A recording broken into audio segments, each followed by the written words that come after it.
Yeah, we got a special episode for you guys today. Welcome back.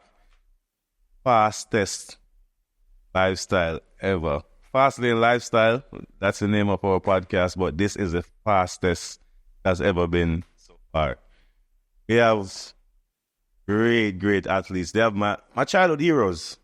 These guys are my childhood heroes, and I'm very honored. Right now, I'm nervous. This is the first I'm nervous doing one of these episodes. First, let me say we have Linford Christie.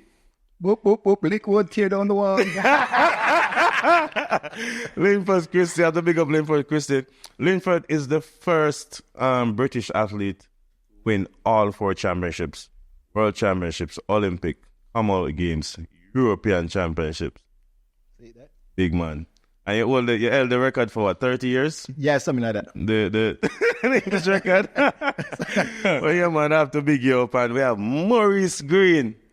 Maurice Greene. Guys, let me welcome Maurice Greene. You've been to Jamaica a few times, right? Yes, I've been.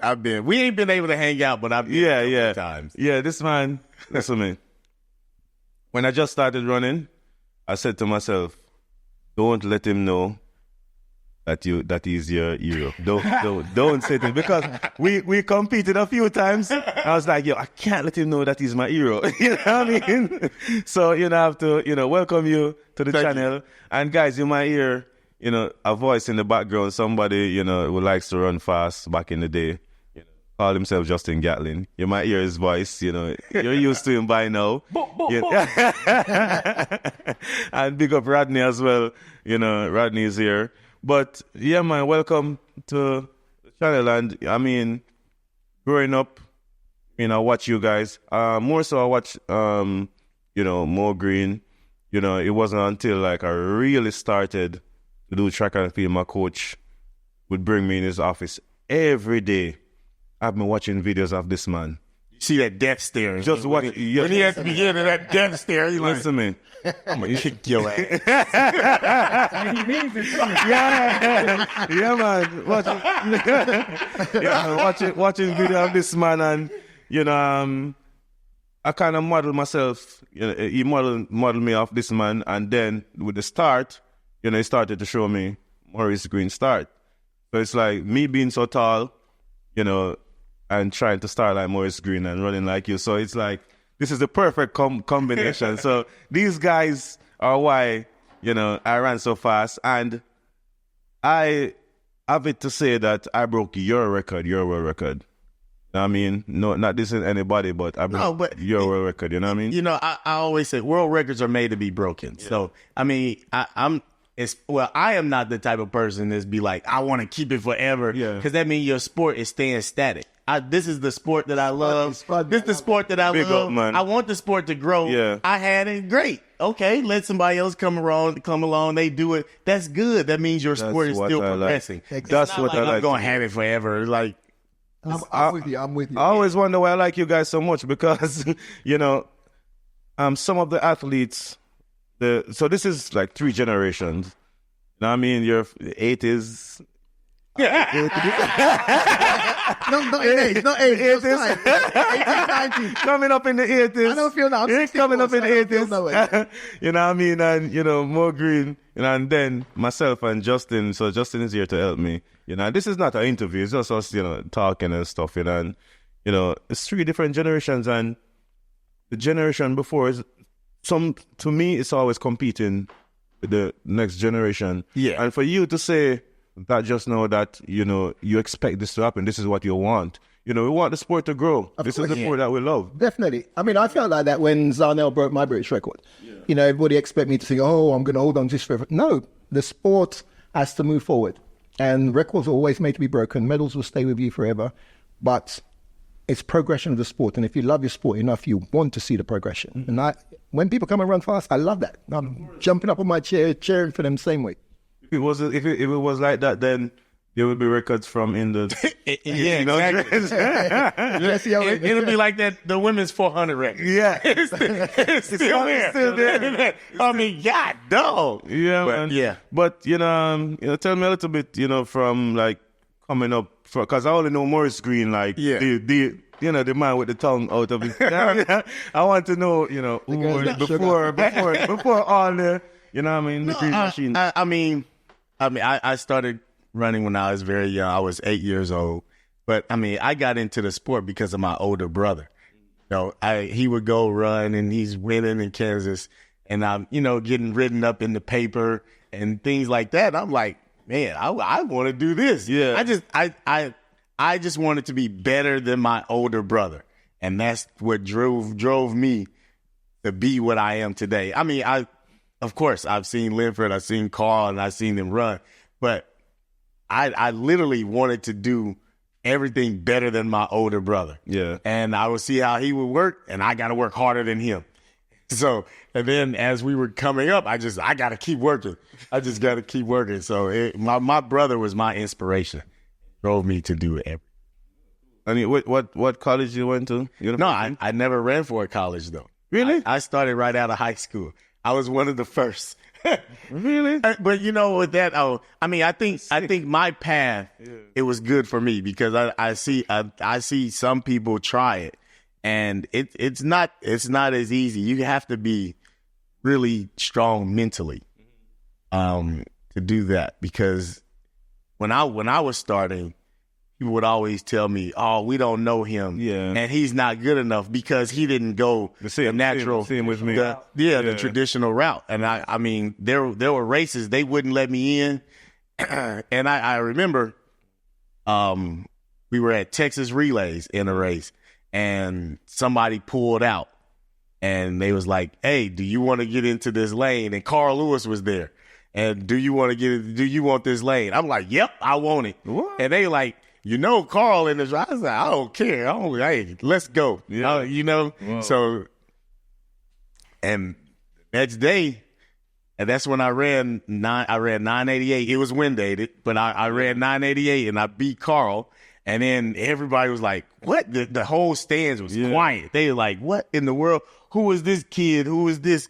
And then all the reporters and stuff started coming up like, what is going on? I ain't never recognized Never seen it like this. I'm like, and then I was like, hold on one second. I went and I threw up. I threw up. I'm like, Hold on, after the race you threw up? yes, I did. After 100, I threw up. And I was like, what is going on? Then, but that's when I'm always talking to people, I always tell them, you got to take advantage of every opportunity you get, because you never know when you're going to get that chance to make a statement. Yes. And after that, I really didn't have a problem. They started giving me a shot more and more. That was basically the beginning. So when did the more green attitude play? I think that's always that was always like at the beginning of the race though. I have like a lot of nervous energy, and I just try to keep it all bottled up. I don't want to let it all out, because when the gun go off, I was like, all right, that's when I want all my energy to come out. So it's all nervous energy. That's why I can't stay still. That's why I gotta walk back and forth. Like anything can happen. I'm not thinking about what I'm gonna do. I'm just like, oh shoot, it's just like, come on, let's go. Yeah. So wicked, man. Tell me, this Jamaican British man. Tell me about growing up. I guess you were born in Jamaica and all that stuff. So give me some of the history, man. Yeah, I was born in Jamaica. I lived in Tower Hill, Waterhouse area. Okay, bad man thing. Oh, you mean? But I came to England when I was 7. Yeah. And I was just, for me, I wanted to be a footballer. Yeah, my mom bought me a pair of football boots, and I thought... I have to explain to the Americans. I know what football is. I know soccer. I know what football to you. Yeah.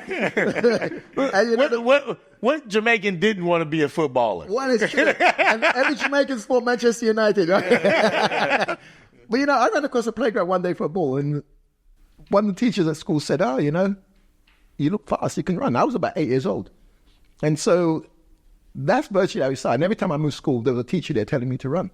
But my mom did not want me to play football because I kept kicking out my shoes, mashing out my shoes. You're messing up the shoes. Yes. Hey, these shoes cost too much. I'm not buying these shoes. You know that. And so, for me, one day, I wore my church shoes to school because the thing is like you have to, your church clothes is always your best clothes. Yeah. So I wore my church shoes to school and I kick out the toe, and I was in the art room trying to paint the toe black and everything.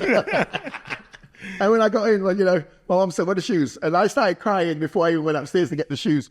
And then from there, she said, "No more football." So then I started running. Without any training, I ran like 21.5. And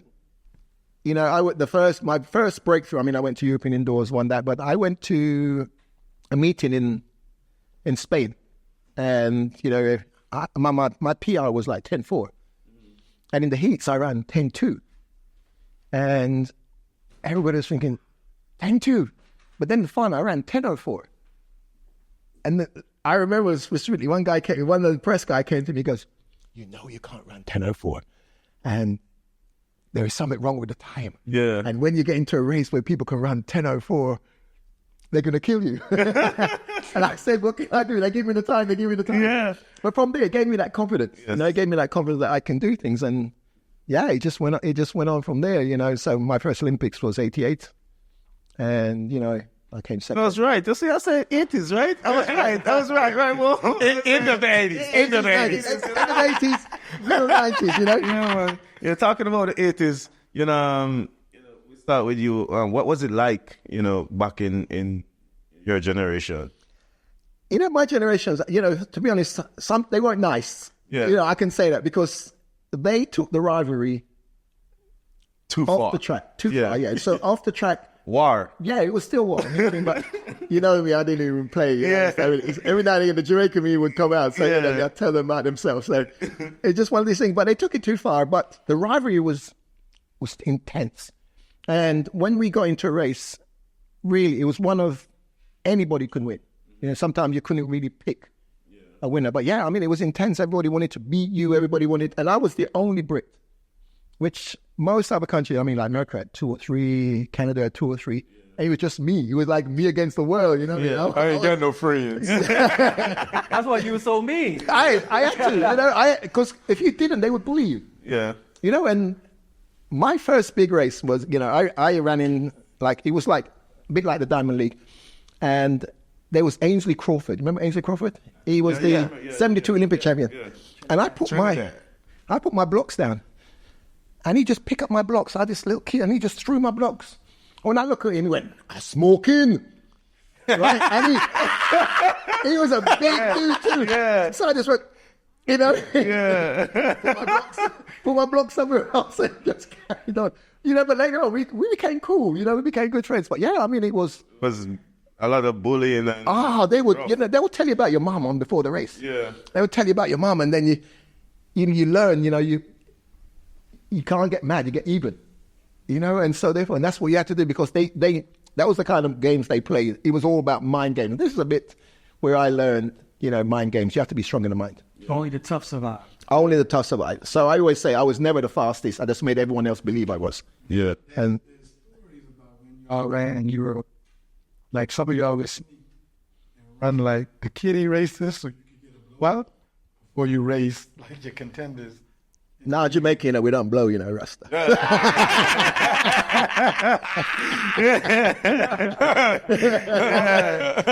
careful. Bad man now, bro. No diddy on that one.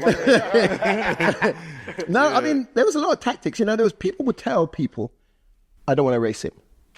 You get to a race and then they'll come and say, "Oh, there's no lane," or they'll ask like Carl and those guys what lane you want and everything else.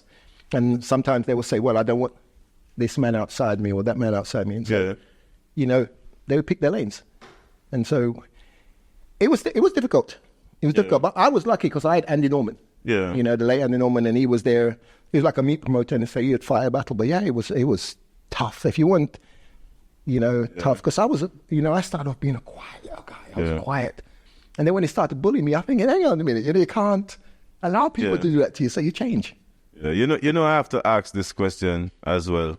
Did at any point, did you ever feel like you wanted to run for Jamaica, or it wasn't a question? No, it was never something that crossed my mind because I learned to run in England. So for me, it was, if I learned to run in Jamaica, I would have done. I mean, although I can't lose because Jamaica win, and Jamaica was British, back when I was there. So it was just one of those things. It never really crossed my mind to run for Jamaica. Did you guys cross path at any time? We're moving on to more. Did you guys cross path at any time? I'm trying to think. Yeah, we did a little. Is there can remember? Yeah, just at the tail end of his. Yeah. He was.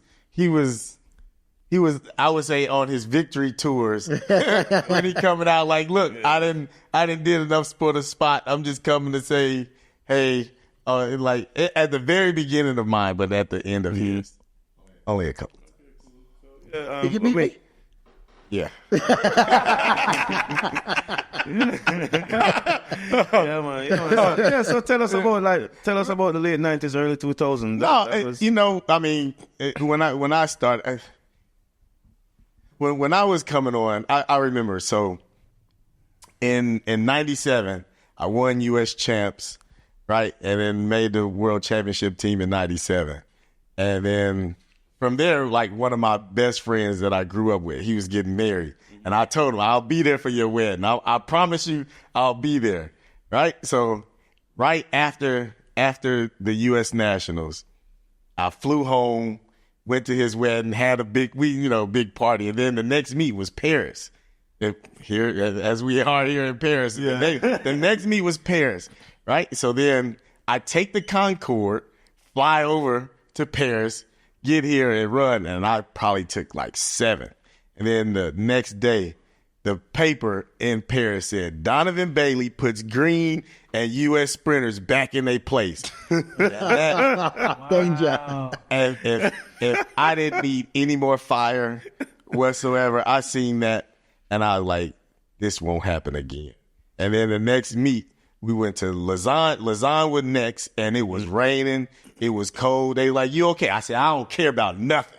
I don't care about nothing. Yeah. And then I went and ran 992 in Lausanne in the freezing cold rain. They was like, oh, no, he's serious. He's serious. He's serious. Yeah.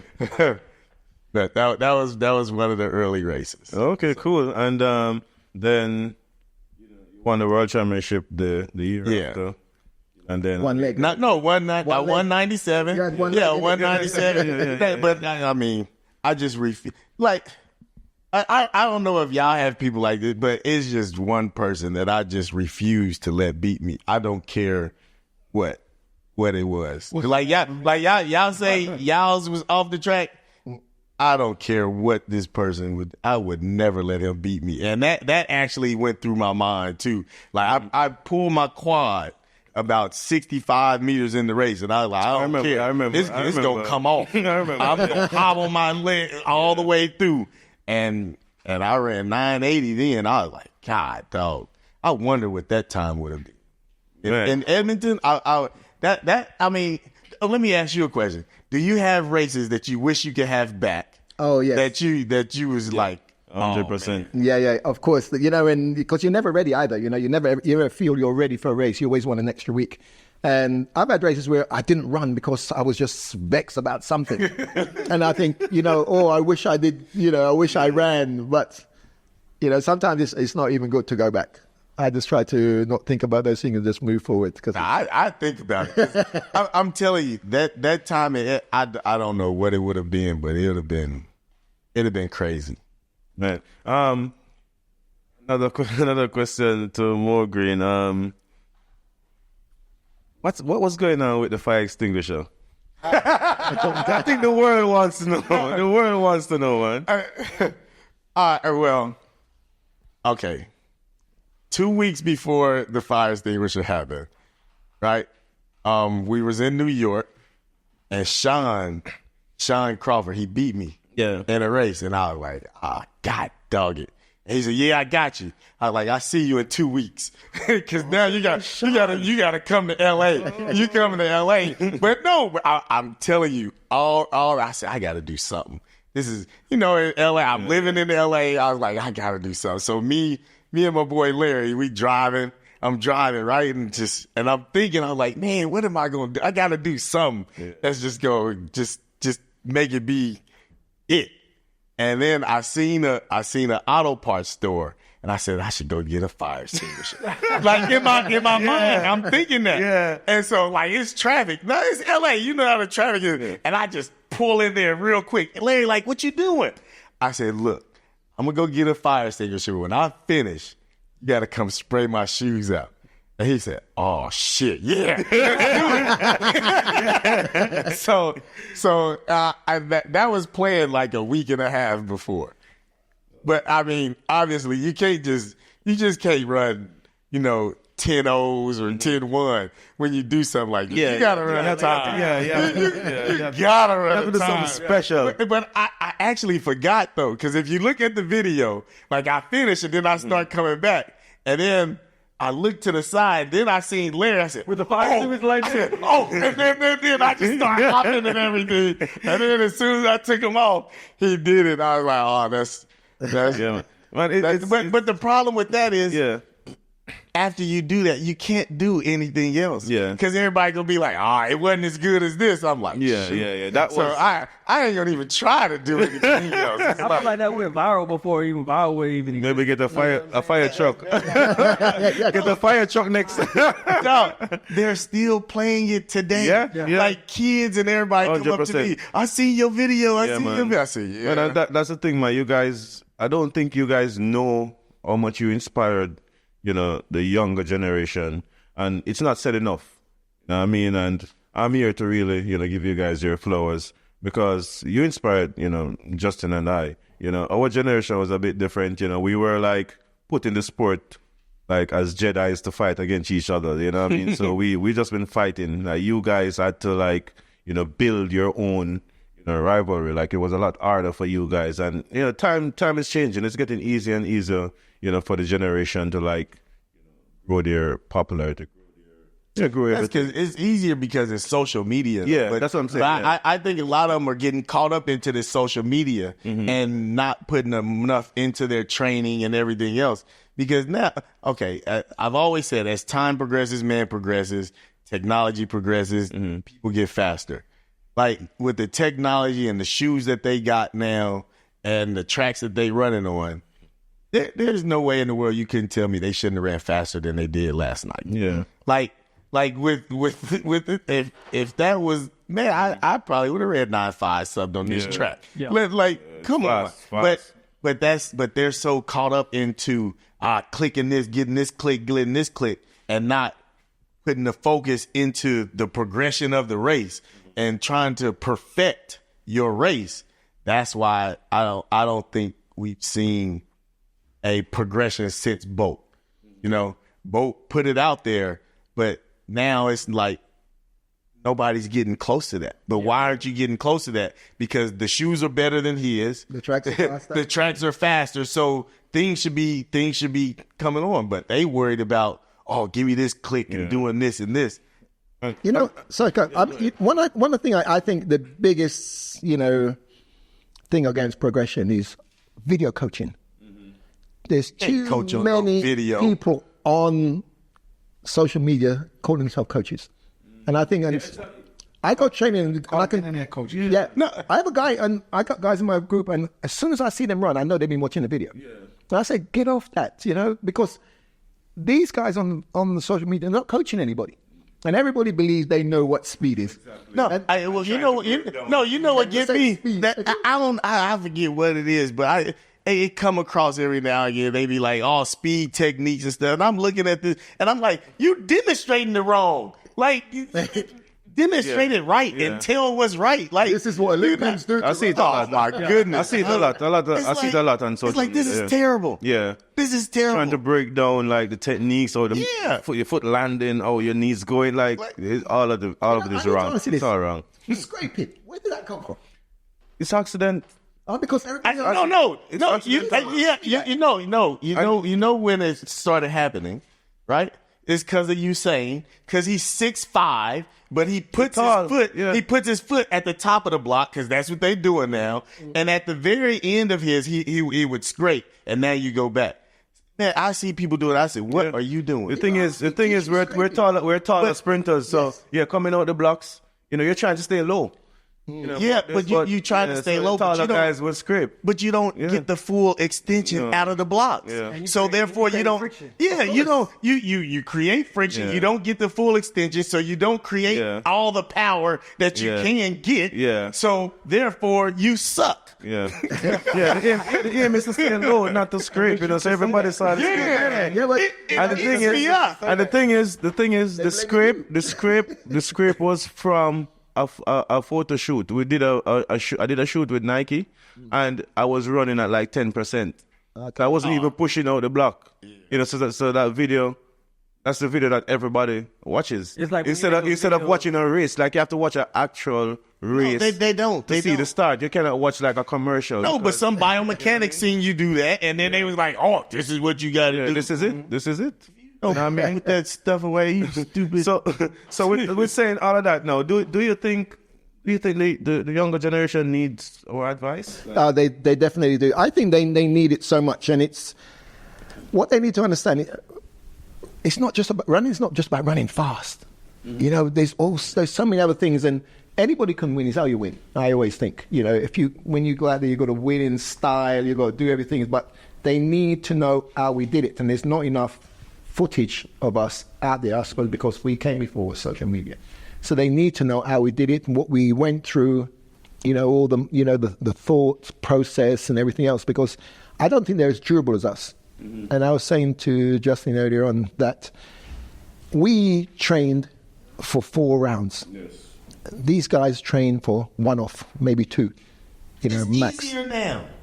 So much easier. Look, I don't care if you got it.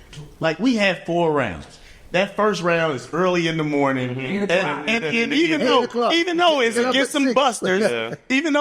some busters, you still got to get up. You still got to warm up, and then you put at least the first 60 part of the race together. Yeah. That takes something out of your legs, and then you come back that third one, that second round in the day, evening. and then you like, okay, now I got to go because now I got to get a good lane for the semifinal. So I run that one hard, 24 hours. Now we got to go because I want a good lane in the finals. Yeah. And then you come back an hour later, and I'm like, come on, man, is anything in these things? These things kind of, are they going to work? Yeah. Please. And I remember back then, like you guys, like you could fast start like what, three times. 3 times. Well, you're allowed 2. Yeah. I mean, in my days, you're allowed 2. Yeah. Then it came to 1, then it was like none. So imagine pushing all the blocks like so many times, and then you hear the gun again and all that stuff. So I know it was a lot tougher back in you guys' time. That's why I have to respect, you know, you guys. If you had a hamstring, you know, sometimes you go out there and you got a hamstring. And this is another thing. The youngsters, as soon as they feel a little niggle, they don't want to run. Then the physio tell you your glutes is not firing. And then so many things. But I've been in races where I know I've only got 1 good run. And you're praying that nobody false starts. That's it. And you know because you know a couple of people are going to do what? To settle themselves. And so, but you know, you just have to be prepared for that. So you go and you get the blocks and somebody push out. You think, oh God, my hands are going to pull. I just only got 1, and you're praying. But it's what made the sport. I think it is. And you know, I always, you know, our generation, we were just hard people because. First of all, athletics for us, some of us, was like a means to an end. You know, is a way of getting out and everything else, and that's why you have to do it. But these guys now, they make more money before they even win anything, before they even get to any level. They you know, and so what's the incentive?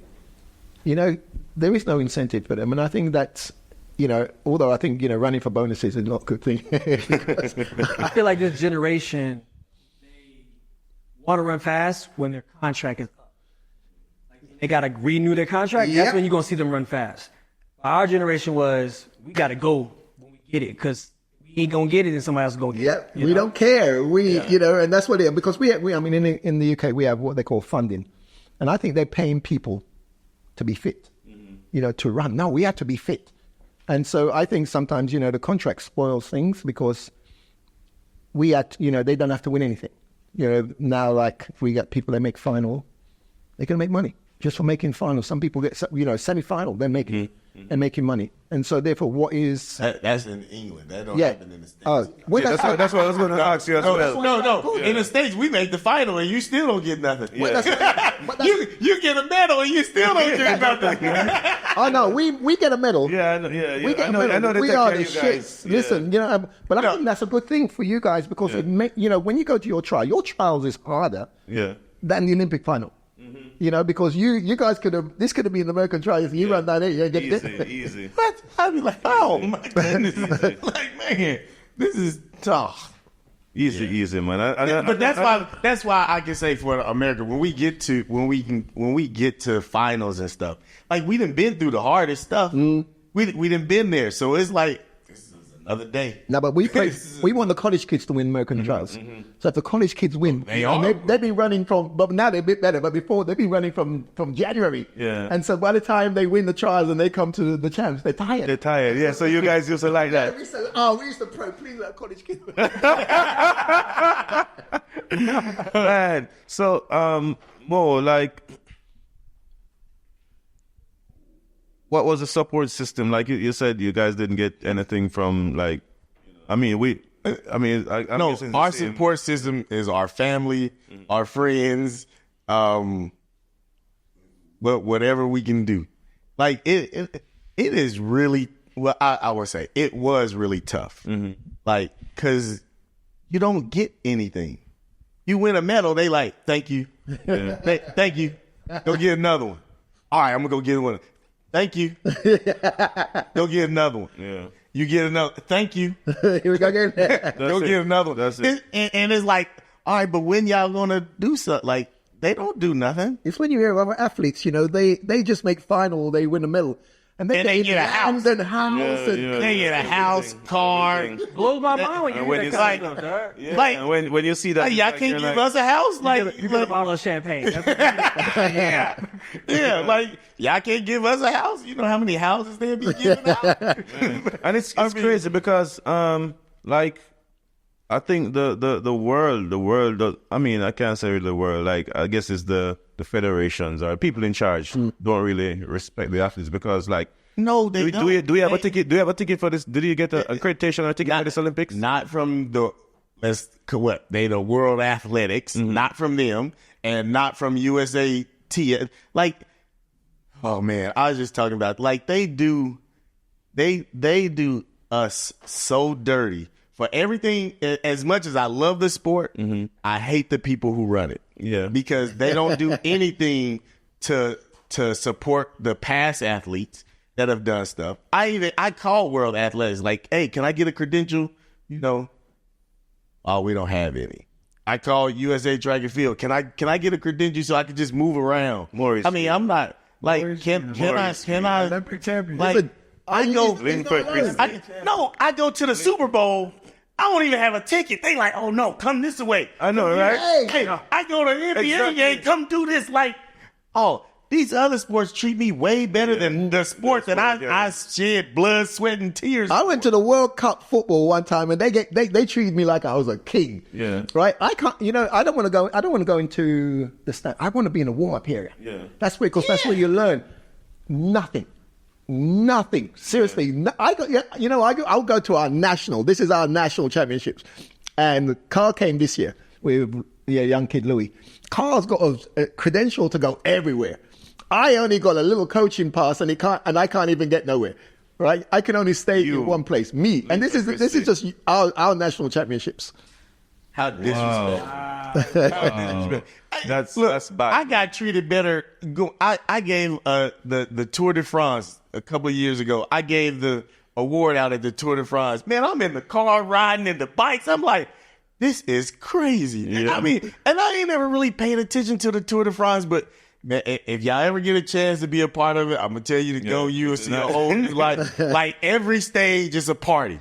Like you driving through, and I was like, man, this is cool. But my own sport. I went to baseball in the States, right? Listen, they don't even know me. I went to baseball in the States. I'm up in the stand with the players' wives, and I'm just eating food and watching baseball. You know, And in your own sport. it's sad. I think it's sad, and I think they need to do better. Yeah, 100%. Because They like, won't though. I could believe that. That's the problem. As much as we have done, and I'm not. I mean, I did win. Like, I can see if I didn't win, okay, maybe not. But I did win. Yeah. I did do a couple of things in the sport. You can't give me a pass.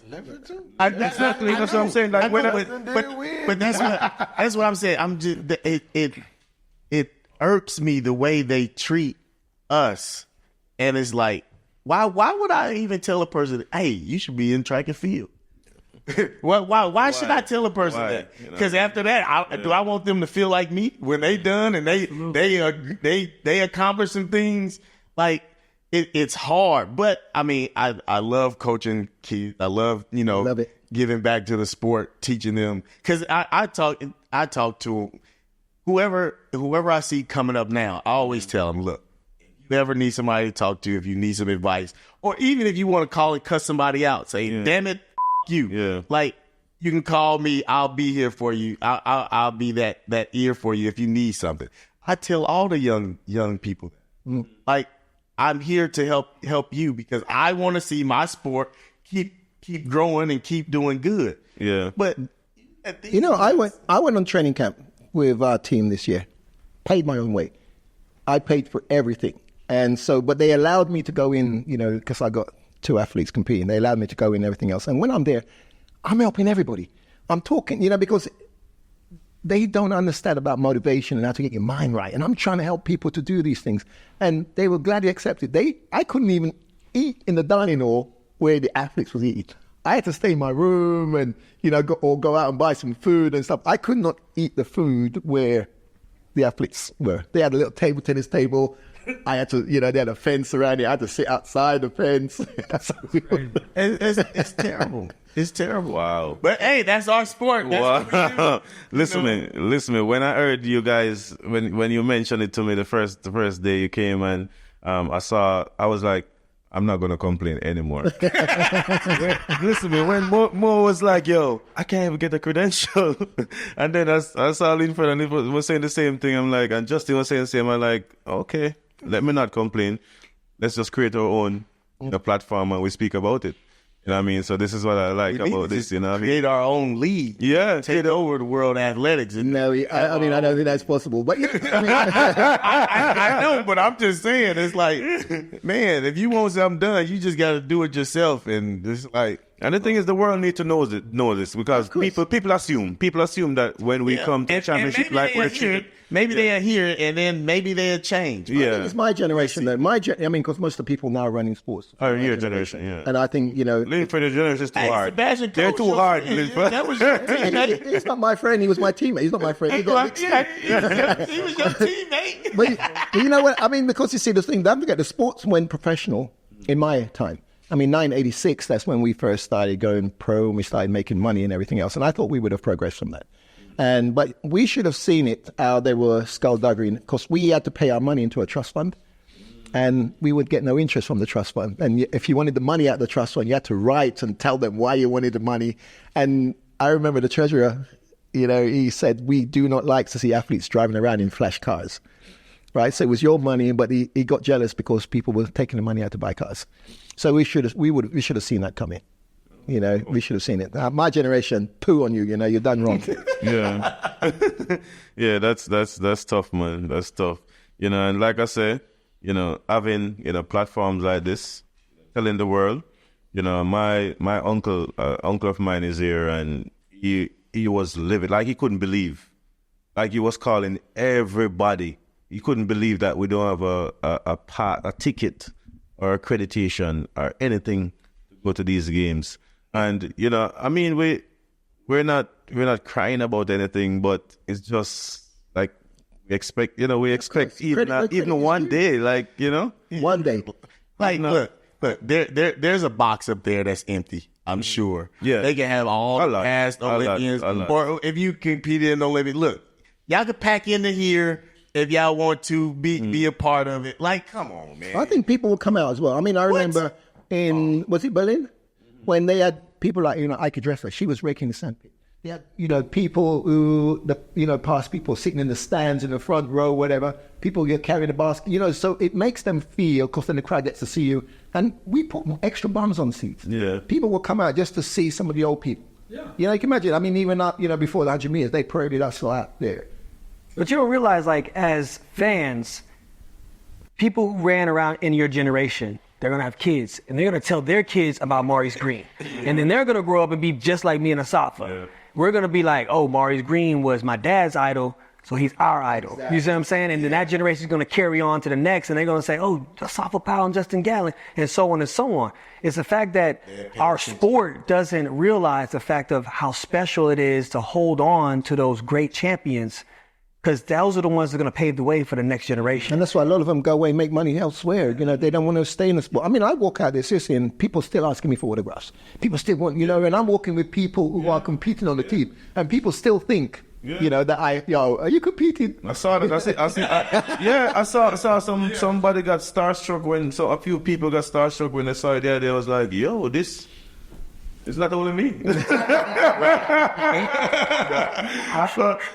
I definitely think that the world of action can get some type of honorary system, like how the NFL has jackets for every maybe gold medal contender, or how you have 98 sub 10 second runs. They have some type of honorary system, because at the end of the day, like people who don't know that you guys are like, in every other sport, they have like the football guards or the hockey guards or the baseball guards. You guys are the track guards. They don't. You know what I mean? I think they should get. I think a jacket or a ceremony where they sit down and you sit amongst your peers, and they give you your flowers. They don't as it's given, because we're more successful than the people running the sport. Yeah, but the world athletics is basically built on y'all backs. Yes, and all they care about is built on you. And all they care about is how can we make more money. Mm-hmm. We don't care about the past. How can we make more money for us? But they can make more. Look how sitting there in Monaco. Look how this looks. This doesn't. Of course. Yeah. Like all of us sitting right here. This looks good. Imagine to have all of us sitting in the stadium. Like, of course. This is a wealth of dollars that's sitting right here right now. You know what I mean? I would gather a few more guys and that's it. You know what I mean? They don't care about. Yeah, generation, like, I was always told, if you don't take care of the past, you can't go to the future. Exactly. There you go. I think what you guys should just give me your credit cards now, and hey, let me have a ticket. But I believe it should be. You guys have a ticket. Yeah. Because like I said, Olympics and the World. But Pima's been looking after me, isn't it? Pima's been looking after us. But it shouldn't be up to. Yeah, it shouldn't be up to them. You know what I mean? What's really about? Yeah, I mean, they're not looking at the world's fastest man. We know that is the race that is the most watched of the whole Olympics. If you don't run in 92, y'all are running 2012, and that sport race don't happen. We're not looking at what built the Olympics. Or every time the Olympic final happens, everything stops. Yeah, the world. Everything.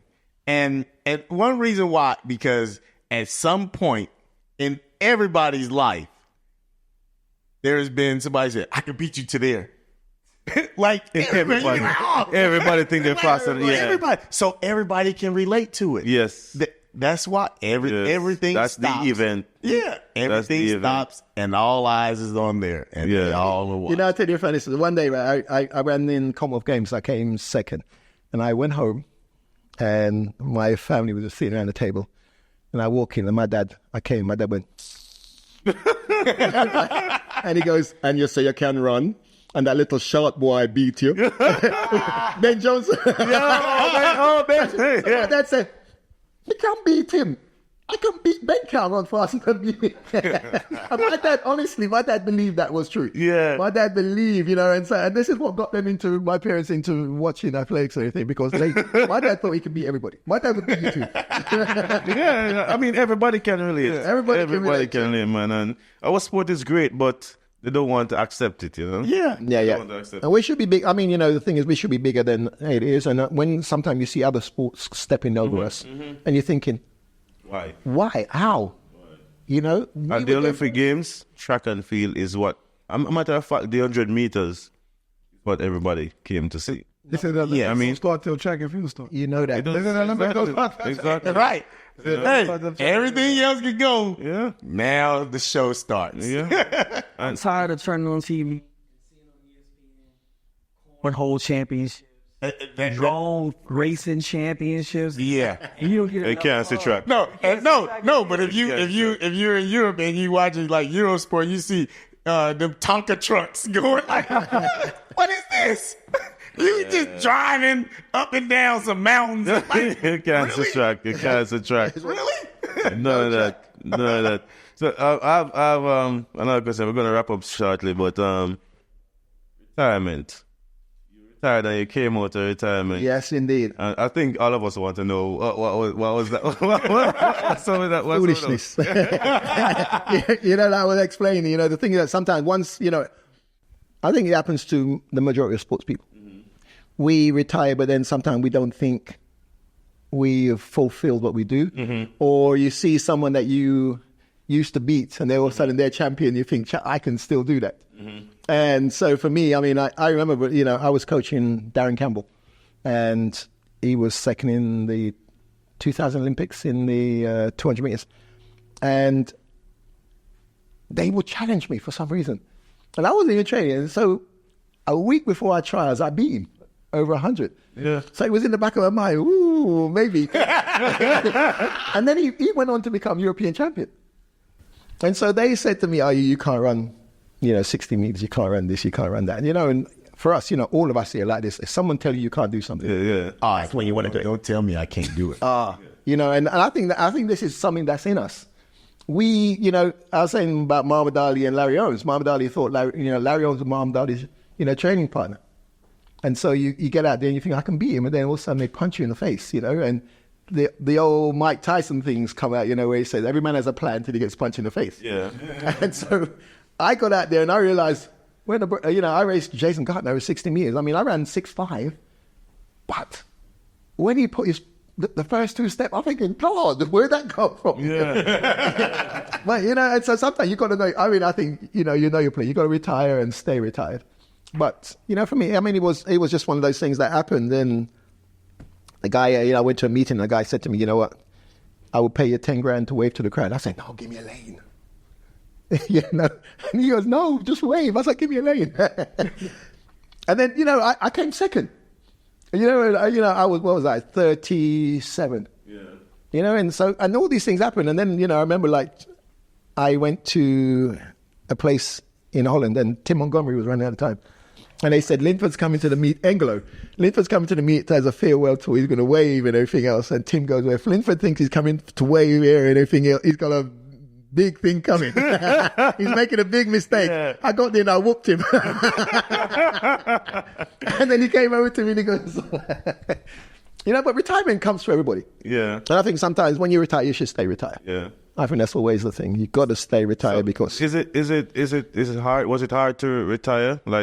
Not for me. It was because like Liver said, I think I am probably one of the few. There was nothing else for me to accomplish in the sport. Mm-hmm. I've accomplished every single thing that I possibly can. I had the indoor world record in the 60. I had the 100-meter world record. I had the world championship gold medal. I had the Olympic gold medal. Mm-hmm. It gets to a point what else is there for me to do? Yeah. And I'm the type, if my mind ain't into it, yeah. What's the point? Yeah. But then you should do it. Then you ever want to do it again? Leave a mark. No, but I mean, I left it. But see, this is the problem. Some people leave a mark, and then your mark start getting erased because you're trying to go on and do some stuff. I start to lose respect. Yeah, it's like I'm fine. Yeah, I think you left this my stuff because let me. All right. Yeah, you left at the right time for sure. I did a few things to try. For me, I wanted to find that buzz. There's a buzz that you have from the adrenaline rush and everything else. And so I I learned to ski. I did ski jumping. Yeah. I did the the luge thing. Then I tried to swim the channel with some people. You understand me? Foolfulness. Yeah, tried to find something. Yeah, I tried to find it, but it's not there. Yeah. There's nothing in this world that can replace the buzz that you feel when you stand on that line. They call out your name. I agree. It's kind of like an addiction, right? It is. And I've never took no hard drugs or anything else, but I could kind of relate. That feeling is probably like somebody on heroin. Oh, that feeling, just Yeah. being down there, you High. get that high, Yeah. like that. They keep, and now after that person take that heroin, now they trying to, get that high again. And, you like, Yeah. But we've all got Yeah, that's what track is like. no, Yeah. like it's, An adrenaline rush. yeah, That's what track is like. I think we're a bit mad. Yeah. Because To put ourselves through even the training. you think listen, they say, do you miss it? I say, I only miss the competition. Yeah, I that miss the training training. stuff every day and going to therapy every other day and trying not to be hurt. They can have that. Yeah. If I could just go out there and compete and not get hurt, That's I'll do that forever. But, you get up in the morning, you can't even walk. You're shuffling. I think that, every time I think about it, I think, why do we do that? Because you put your body through 100% today and the lactic and everything, and then you lay on the floor. The next day, you get up again and you do the same thing again. There's got to be something in our minds, each of our, brain, we're wired that way. And so I think we've got an addictive nature. Yeah. But I also think that we are close to the spectrum. Yeah. We're close. We're close. But that's why When you think about it. But that's why when I get up now, all you hear, crack, crack. I'm lucky, touch wood, I don't have any aches and pain. Absolutely You none. And for the, what I put my body through, I expected to have some, I have nothing at all.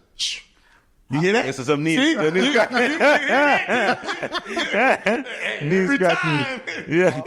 So of you, I've seen an article, I know too it is, but it said that it was something you said that when you was on your A game, and this is all of you in your A game, you felt like you didn't have to do too much. You could do maybe 2 or 3 stretches and run 9 seconds.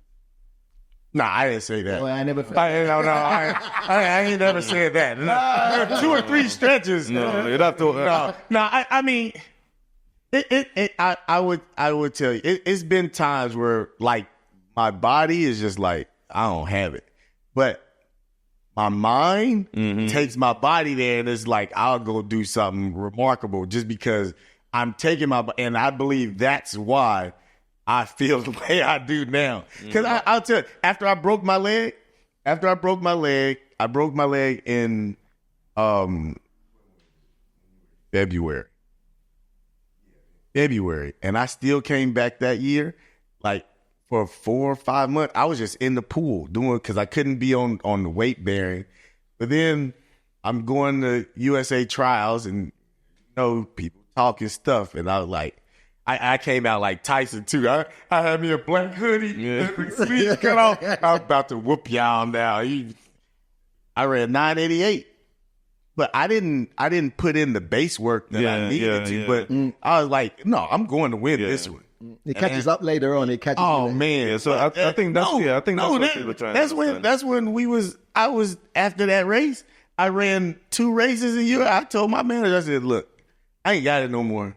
And I'm not the one to come out here and just be running. And you got to tell the rest of the people I can't go no more. So, but you guys were way young. I mean, because I was at my peak at 33. Yeah. I've got to take it, the oldest man to win 100 meters. I won at 32. Yeah. And so for me, I came at the later part of age. Mm-hmm. But I still think I'm lucky. I still think I'm lucky. And, I ran out, when you young guys came, because I think at the time track and field was seen to be a young person's sport. The college kids were like 24, 22, 21, and all those guys. And so we were the first people to take it to the 30s. Me, were Merlin's very young and shit. And You started late, right? No.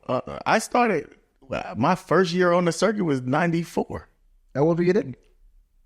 I was just out of high school. Oh, damn. Yeah, I graduated in 93, 94. I went to the Indoor World Championships in Barcelona, Spain. And that's really when I said, man, if I put everything, because I'm just out of high school, I go to the Indoor World Championships, and I took 4th. Bruni won, and I took 4th. And I'm like, I really train and, put everything into this, I could be the best. Like, because I knew, I'm training, but I don't think I was training like a professional. I was like right out of high school. So I'm I'm working hard, but then you go and you see people like, ooh, this is a different world. Yeah. my first time going over here, I'm like, what in the world is going on? What is this stuff? Yeah. I know you guys said, you know, I mean, it was different era and it was like different level of like hardship, but the tricky one. Do you have any athlete that used to annoy you? Yeah. I do. And that's the one I said. I don't care whatever happened. I don't care. My foot would have had to fall. I still would. Is that one? No, it ain't Donovan. No, Donovan. No, I didn't even like Carl annoyed me. Yeah. Carl Lewis annoyed the He really did. I'm telling you. Yeah. And I think, you know, I think he's one of the greatest of all time. Yeah. Don't get me wrong. But he doesn't feel that anybody should be better than him. Yeah.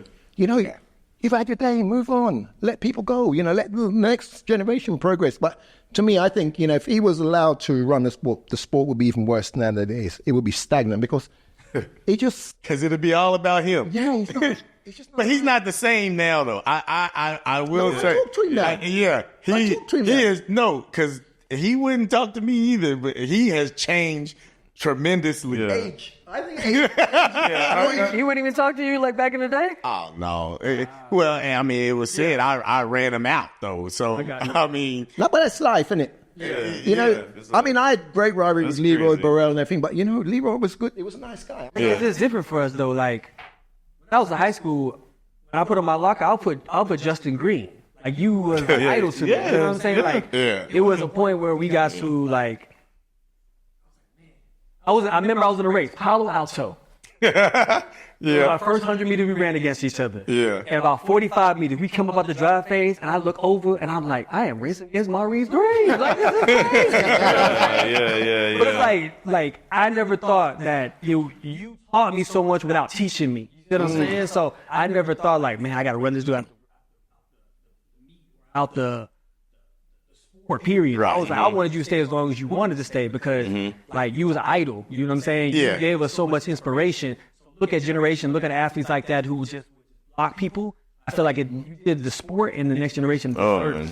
Crazy. Well, I wouldn't block anybody. If they said they could beat me, oh no, let's go. Come on. Yeah. Like That- with yeah, Mike, that was- like Michael, me and Michael were cool, right? And then a reporter asked me, "Do you think you could beat Michael?" I was like, "Yeah, I think I could beat him." And then Michael wouldn't talk to me Yeah. no more. You're gonna beat I was him. like, what am I supposed to say? No, he's better than me. Yeah. No, that would never come out of That's my true. mouth. That's true. I'm sorry, I'm not that type of person. See, because the Americans are the best, everybody wanted to beat the Americans. I mean, you guys are, you know, we mostly influenced from people. Yeah. I mean, I used to hang out with Mel Latney and all those guys, and he taught me a lot. These guys taught me a lot. You know, it's even like when I used to hang out with Ben, I didn't know about start pushing off on the front foot. I didn't do that shit. Ben was the guy who told me, you know, don't run with clenched fists, you know, because that's aggression. So I learned, and, you know, I was open. You know, of course, Carl was on the A game, that I'd be able to learn from him. But he was just aloof. He didn't want anybody to progress, and he just wasn't nice. It was nice. And regretfully, you know, I mean, I wish he would. I didn't want to punch you in the face, Justin. It wasn't good.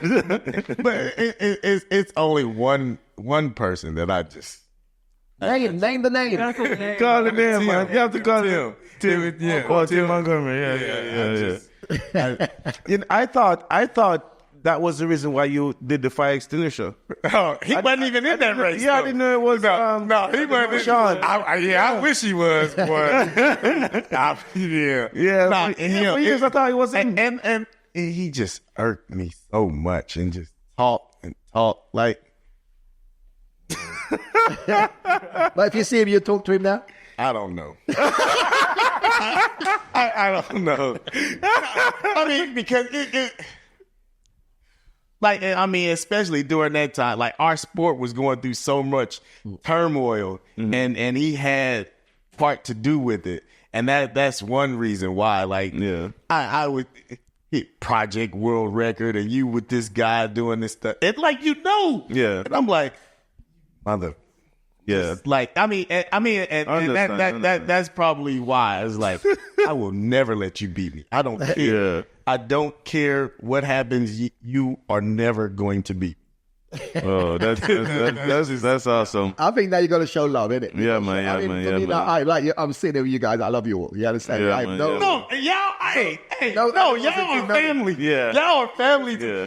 You know what he's like. You know, you always got that cousin that's always in it. You be like, why he got to come around? I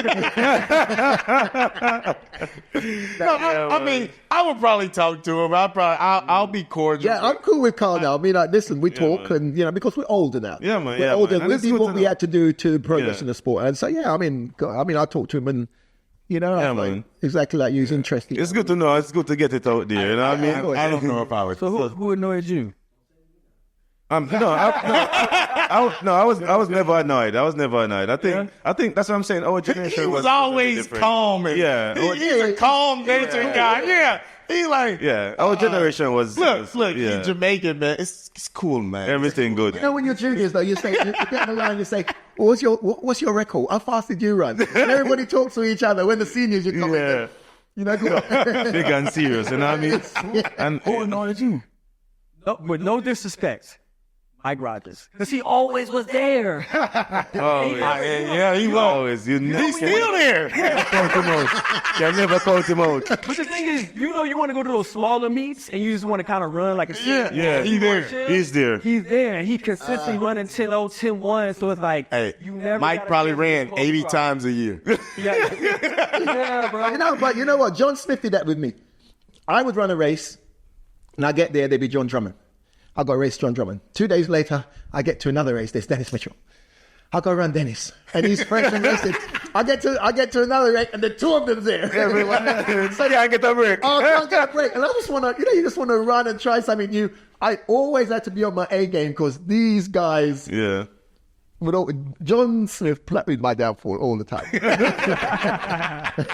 But yeah, thanks for joining us, man. We already know the time, man. And we could talk forever. Yes, man. You know, I mean, we can do this again, and Hey, I'm here all week, so you know what I mean. So no matter to me. yeah, really thank these guys, and these guys are legends. You know what I mean? And I'm happy to be here. Happy to be in this circle. Like every time I see Maurice Greene and Linford, I'm like every day I smile. Whenever I see Linford, I'm just smiling. When I see Maurice Greene, I'm just smiling, man. I'm happy to see them, And these are the guys who inspired us and inspired the generation, after us, and still going to inspire the generation to come.